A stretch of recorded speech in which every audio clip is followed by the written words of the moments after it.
Every night, I find myself staring into the void, the darkness of my room mirroring the abyss that has opened within me. The source of my unending torment. A memory so grotesque, so viscerally horrifying that it has fractured my mind beyond repair. Exactly a year ago, it was Valentine's Day again, a day that was supposed to symbolize love and affection, but for me, it became a descent into madness. Her name was Anna, and to the world, she was the embodiment of grace and beauty. We were young, in love, or so I thought. Our relationship, filled with the promise of youth, took a sinister turn that Valentine's evening. Anna had a secret, one that she chose that day to reveal. A truth so macabre, it's hard to believe it's not the concoction of a fevered mind. As we sat in the dim light of my apartment, the air filled with the scent of roses and chocolate, she hesitated. Her voice, once filled with warmth, turned cold as she uttered, "There's something about me you don't know, something I have to show you tonight." My heart, racing with anticipation, could never have prepared for what came next. With hands trembling, she reached up to her face, and with a motion that seemed almost practiced, she began to peel it away. The sound, a sickening mix of tearing and suction, will haunt me forever. Beneath, there wasn't flesh. A grotesque tapestry of raw, exposed muscle and bone became the cataclysm that shattered the illusion of our young love. As I stumbled backward, my mind grappling with the horror before me, Anna's expression morphed from vulnerability to something dark and unreadable. It was clear she hadn't anticipated my reaction. She believed our bond was strong, enough to transcend even the most nightmarish truths. But faced with her unveiled horror, all I knew was fear, and I turned to flee, a primal instinct to escape, what my mind could not accept. Anna's reaction was immediate and terrifying. The tenderness that once defined her was consumed by a wild desperation, a fear that I would expose her secret to the world. She lunged at me, her movements unnaturally swift, her hands reaching not to caress but to restrain. I dodged, heart pounding, and sprinted towards the door, but the apartment that had been a sanctuary of love became a labyrinthine trap, each turn a potential dead end. The chase was a blur of terror and confusion. Objects that were once mundane, furniture, pictures on the wall, became obstacles in a nightmarish obstacle course.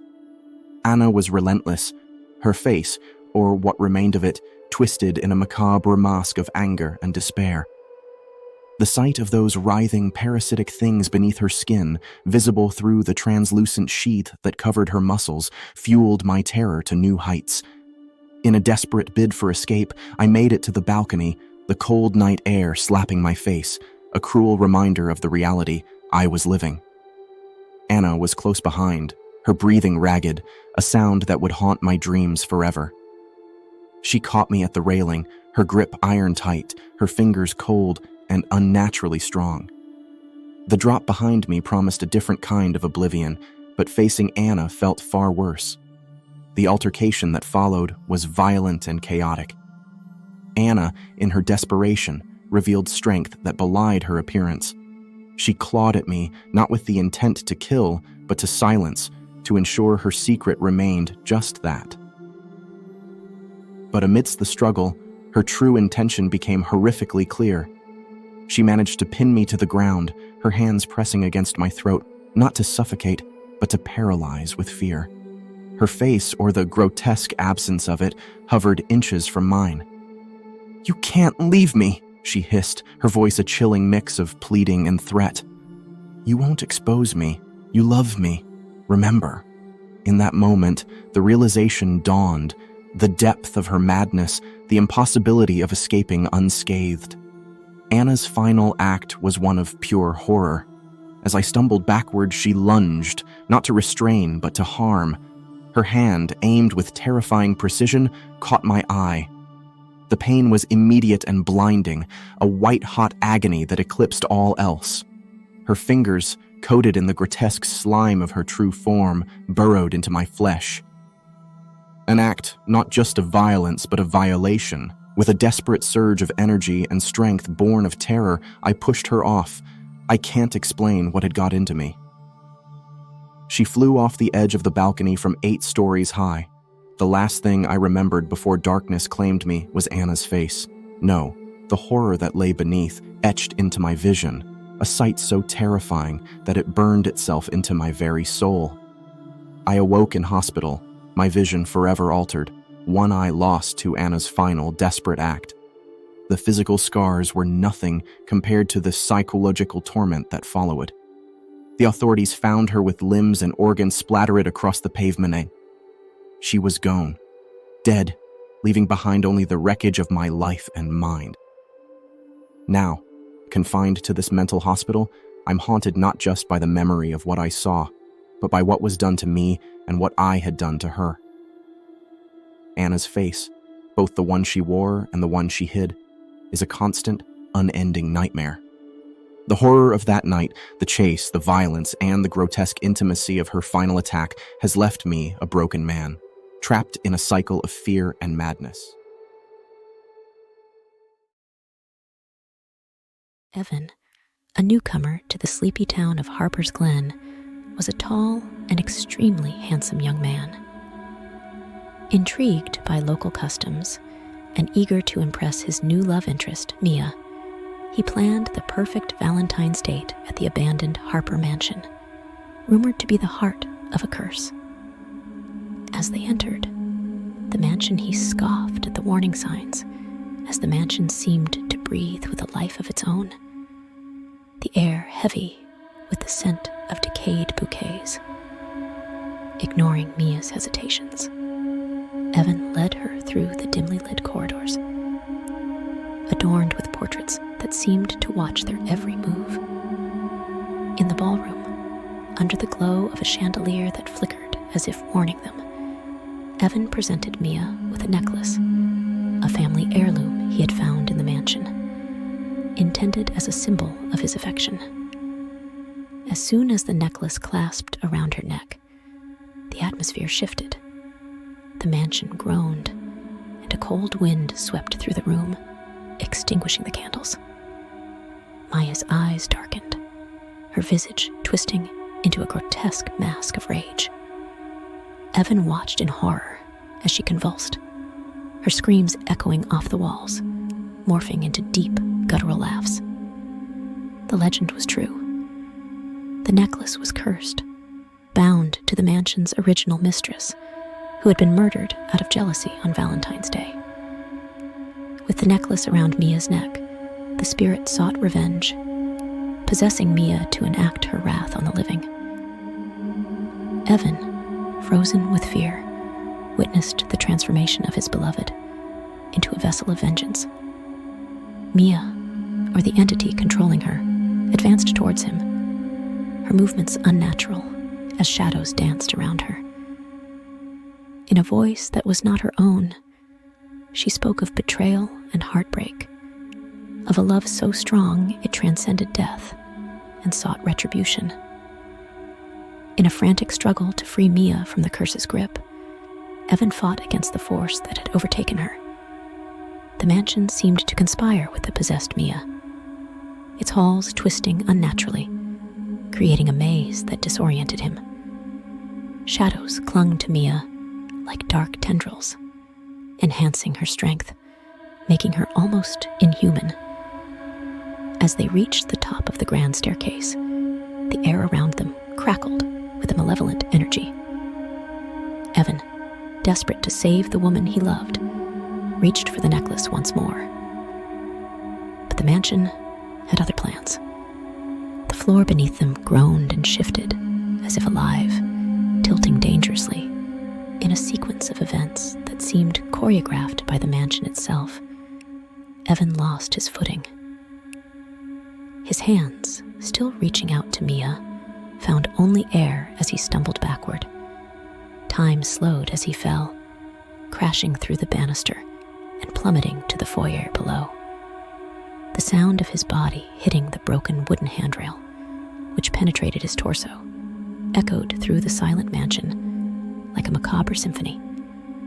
Mia, still under the curse's control, watched impassively from above. Then, with a grace that belied the chaos, she descended the staircase, her steps measured and sure. Standing over Evan's lifeless body, a twisted smirk played on her lips, transformed by the spirit within. She leaned down, her voice a chilling whisper, laced with the promise of vengeance. "This is just the beginning," she hissed, her eyes alight with a sinister gleam. "Every heart that dares to betray will be pierced, just as this mansion has pierced yours." With that, she turned, her figure a shadow against the creeping dawnlight, and walked out of the haunted mansion. The door closed behind her with a definitive thud, leaving the mansion in silence once more, a witness to the horror it had embraced. As Mia vanished into the mist, the town of Harper's Glen remained oblivious to the nightmare that had unfolded within the mansion's walls. But the curse was not satisfied, not truly. Mia, now a vessel for the spirit's wrath, became an avatar of vengeance, haunting those who dared to break a heart. Her presence, a portent of the horror that Valentine's Day in Harper's Glen had come to embody. And so, the legend grew, a story whispered in fear and fascination. A Valentine's Day that turned red, not with the blush of roses, but with the blood of a love cursed to damnation.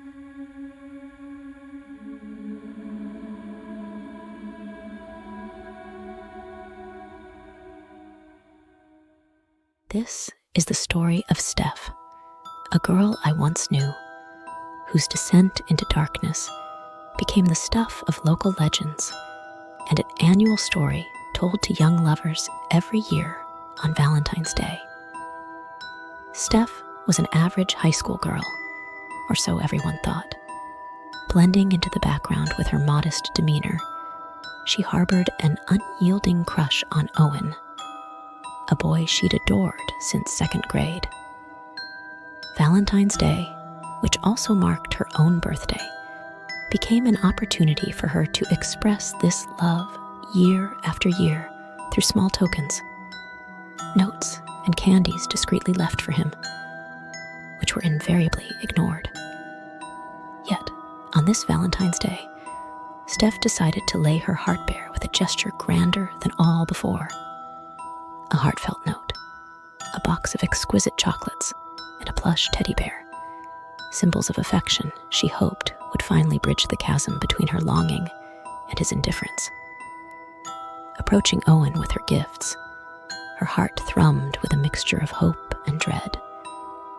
But the moment their eyes met, and she extended her offerings, his reaction was a crucible of mockery. Laughter spilled from him like venom. His words, sharp as daggers, branded her a weirdo, creep, nerd.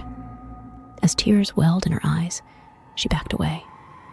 Just then, a figure approached, the embodiment of every fear Steph had harbored. Emma Baker, beautiful as ever, radiant and confident, who with a simple kiss on Owen's cheek shattered Steph's world. In that instance, something within Steph fractured irreparably. The darkness of that night bore witness to a transformation so profound that Steph ceased to be the girl we knew. Driven by a maelstrom of rejection, humiliation, and a twisted desire for retribution, she broke into Owen's house. Stealthily navigating the shadows, she found him asleep. What transpired next is a tale of terror that gripped our town and never let go. With a hand over his mouth to muffle his screams, Steph, no longer a girl, but a harbinger of vengeance, carved into him with a precision that belied a deep-seated rage. Owen's muffled screams were the last sounds he ever made as she meticulously slit his throat, ensuring his last moments were spent in terror and agony. But the horror did not end with Owen's demise. Steph, now fully surrendered to her darkest impulses, harvested his organs with a grotesque meticulousness, placing them into a box as if they were nothing more than grotesque trophies. Under the cloak of night, she displayed them across his girlfriend, Emma's locker, a macabre tableau accompanied by a note written in Owen's own blood. "Oops, I took your man. Haha." This chilling message served not only as a declaration of her deed, but as a twisted jest that mocked the very idea of love itself.